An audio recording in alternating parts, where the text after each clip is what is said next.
kabajamtoota Oromiyaa International Broadcasting irraa oduu warraaf qabnu qabannee dhiyaannee jirra. Oduu waliin Khalifa Abdullaati.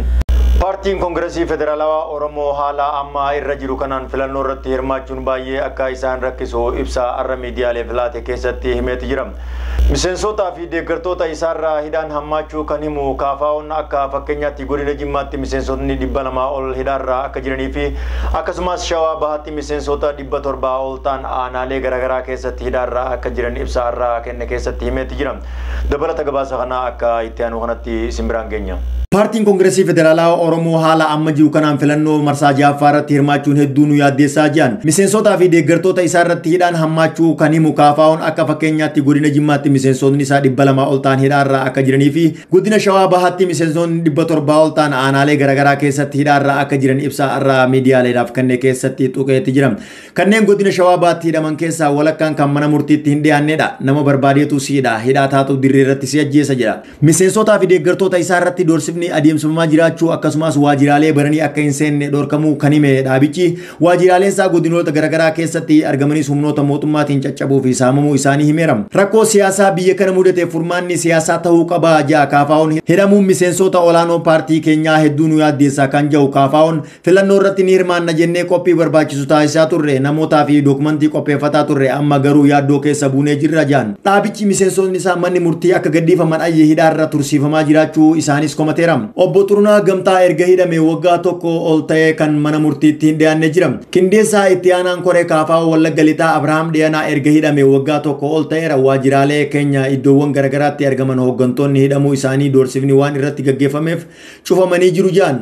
Namootni yakka raawwatan seeraan gaafatamuu kan hin mormine ta'uu kan hime Koongireesiin Federaalawaa Oromoo miseensonni isaa yakki isaan raawwanne irratti maxxanfamee maqaa olaantummaa seeraatiin hidhamanii jiran akka gadhiifaman gaafateera. Haleellaan naannoo Beenishaangul Gumuz godina Matakkal hidhattoonni raawwataniin bakka tokkotti namoonni 11 ol ajjeefamuun dhaga'ame. Ajjecha kun kan raawwatame godina Matakkal aanaa Gubaa Gandaa Bishbish jedhamu keessatti yoo ta'u namoonni nagaa 11 ajjeefamee jira. Namoonni 11 kunneen daa'ima haati baatee turte dabalatee haadhuma waliin ajjeesan jechuudhaan jiraattonni dubbatan. Haleellaan kun wixata ganama ammajjii 11 bara 2020 takka sa'aatii 12 fi cinaa irratti raawwatamuu jiraattonni kan himan hoggaa ta'u. Kana malees manneen jireenyaa gubachuu fi hidhattoonni erga miidhaa qaqqabsiisanii booda qabeenya namoota naannoo sana jiraatanii harrootatti fe'atanii deemuu jiraattonni naannoo sanii dubbatan. Kana malees guyyoota muraasa darban keessatti godinicha iddoowwan garaagaraatti haleellaa hidhattoonni konkolaataa geejjiba uummataa irratti fudhatameen namoonni ajjeefamuun kan yaadatamu hoggaa ta'u. Miidiyaaleen biyya keessaa guyyoota muraasaan dura akka gabaasanitti rakkoon nageenyaa naannichaa hirrachaa jira jechuun dubbatan. Garuu ammallee rakkoon jiraachuu kan himan jiraattonni itti dabaluudhaan godinichuma keessa aanaa Dibaatii keessatti hidhattoonni nama ajjeesuun mana gubaa jiraachuun himame. Guyyuma wixata dabree aanaa Danguritti lafa hojjettoonni fayyaa ukkaanfamanii turan. Namni ajjeefames kan jiru hoggaa ta'u. Konkolaataa gara Gingal Gibee imalaa ture irratti haleellaa raawwatame namni tokko ajjeefamuu 3 ammoo madaaniiru jedhan. Kana malees guyyuma irraa oolee kana keessa aanaa Dibaatii ganda Daalatti jedhamu keessatti hidhattoonni nama tokko ajjeesanii manneen gubachaa jiraachuu maddeen gabaasan. Qaamni nageenyaa dhaqqabee hin jiru jechuun jiraattonni kan komatan hoggaa ta'u. Sababa rakkoo nageenyaa irraa kan ka'een hojjettoonni hojii investimentii qonnaa adda kutanii bahaa jiraachuu dubbatan. Haleellaa Beenishaangul Gumuz wal qabatee namoonni 100 ol kan qeerraa baqatan yoggaa ta'u.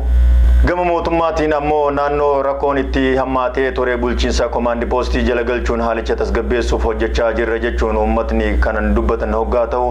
Haaluma kanaanis godina Matakkal aanaalee 4 kanneen rakkoon nageenyaa keessatti mul'atu fulbana 14 bara 2013 irraa kaasee komaandii poostii jala galchuun hojii nageenyaa eegsisuun hojjetamaa jiras jedhan. Aanaalee 4 komaandii poostii jala jiran Daangur, Waambara, Bulaan fi Gubaa yommuu ta'u bara kana qofa haleellaawwan yeroo garaagaraatti naannoo Beenishaangul Gumuz keessatti mudateen yoo xiqqaate namoonni 200 ol ta'an ajjeefamaniirus jedhan. Haleellaan muddee 22 bara 2020 aanaa Bulaan ganda Bukuchii jedhamutti raawwatameen lubbuun namoota 207 ol dabruun kan gabaasne yoggaa ta'u. Kana hordofees aangawoonni naannichaa dhimma kana keessaa harka qabaachuun shakkaman muraasni to'annoo jala oolfamuun jedhan. Miseensota hidhattoota kanaa irrattis tarkaanfiin fudhatameeras jedhan. Oduu gama birootiin godinoota Oromiyaa iddoowwan garagaraatti uummanni Oromoo qeerroo fi qarree dabalatee sababa adda addaatiin mana hidhaa keessatti dararamaa jiraachuun dhagahame. Erga artistii Haacaaluu Hundeessaa wareegame irraa kaasee qaama mootummaatiin kan to'ataman mana hidhaa keessatti ji'a 5 oliif dararamaa jiran jechuudhaan maddeen keenya OIB'tti himan. Hidhamtoonni kanneenis kan hanga ammaatti mana murtiitti dhiyaate sababni itti hidhame hin baraminis jiru. Kan mana murtiitti dhiyaate mirga wabii eeggamee fi akka bahu mana murtiitiin ayyames poolisiidhaan mana hidhaa keessatti deebifamee gidirfamaa akka jiranis maddi keenya dabalataan himan. Akka fakkeenyaatti kan kaasan mana murtii waliigala Oromiyaa hooggantoota ABO kan ta'an torbanoota dabran keessaa humna waraanaa biyyattiitiin kan to'ataman bilisaan akka bahan manni murtii ajajuus poolisiin olaantummaa seeraa cabsuun gadi lakkisuu didanii mana hidhaatti deebisan. Akkasumas iddoo adda addaatti kanumaatu tahaa jira jechuun maddi keenya OIB'tti himan.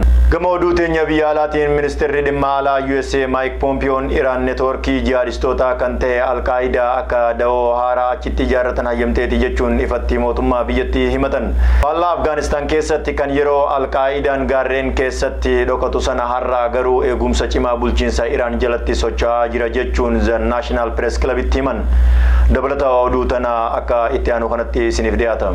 Ministeerri dhimma alaa USA Mike Pompeoon Iraan neetwoorkii jihaadistootaa kan ta'e Al-Qaayidaa akka da'oo haaraa achitti ijaarratan hayyamteeti jirti jechuudhaan ifatti mootummaa biyyattii himatan. Faallaa Afgaanistaan keessatti kan yeroo Al-Qaayidaan gaarreen keessatti dhokatu sana har'a garuu eegumsa cimaa bulchiinsa Iraan jalatti socho'aa jiran jechuun The National Press Club'tti himan. Pompeoon himannaa isaanii kanaaf ragaa qabatamaa kan hin qabne yoo ta'u ministeerri haajaa alaa Iraan Mohammad Javad Zarif himannaa kana irratti deebii kennaniin kun soba lola barbaachaati. Himannaan kun guutumaa guututti sobaan kan balameeras jiran. Sadaas darbee Iraan gabaasa ayyaa Al-Qaayidaa lammaffaa kan ta'an Abdullah Ahmad Abdullah yookiin Abu Muhammad Al-Masri jedhamuun kan beekamu Taahiraan keessatti ayya US ergamtoota Israa'eliin ajjeefamuu isaa haaltee jirti.